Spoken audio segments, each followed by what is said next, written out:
varierede utrolig meget.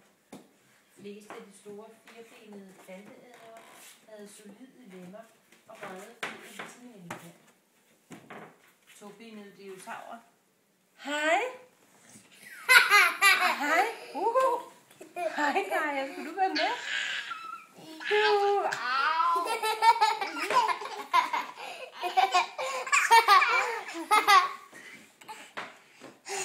Er du glad? Au, au.